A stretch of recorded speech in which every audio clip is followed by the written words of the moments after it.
I, yeah, I mean, so I wrote these two poems. One of them is about the caste system and communalism that I've seen, and how I found ways of escape and solace from discrimination. And the second one is about patriarchy. I hope you'll let me do that.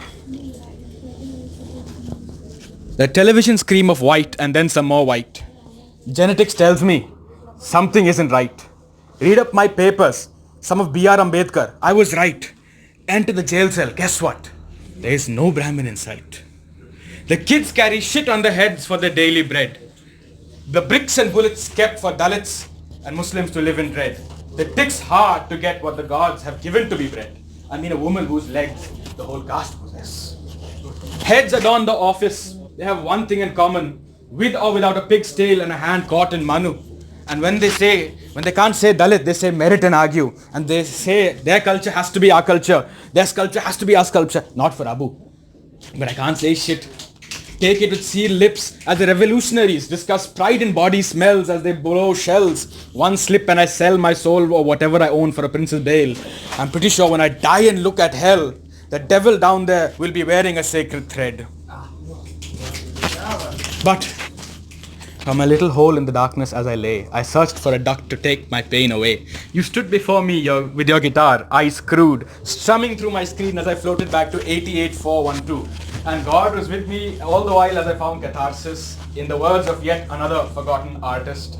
Broken flotsam of the hurricanes gone by, tokens of shaitan rattle my pocket and in my mind.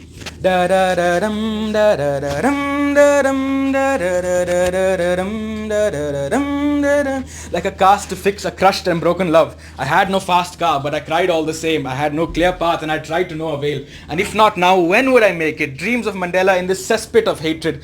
They say the minorities are the soul of a nation and its culture in their hope of salvation. Station to station, my mother singing of her college days. Ration to ration, mails written so I could fly away. And my arms over my head wrapped in every single class. Ink flowing from my wounds as I prayed the Brahmins would let me pass. Headphones perched precarious as I walked the daily tightrope. Taken from earth to the stages. And love and whatever is really of worth. Addicted to a grind with my mountains of nothing.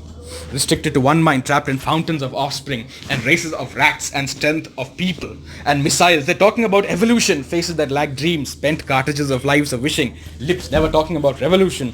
And all I had was a soul amidst the evil and riots and strife. But thank you, Miss Chapman, Mr. Shakur, Mr. Springsteen. Thank you, music. Thank you, poetry. Thank you, hip hop. You have saved my life. Whoa.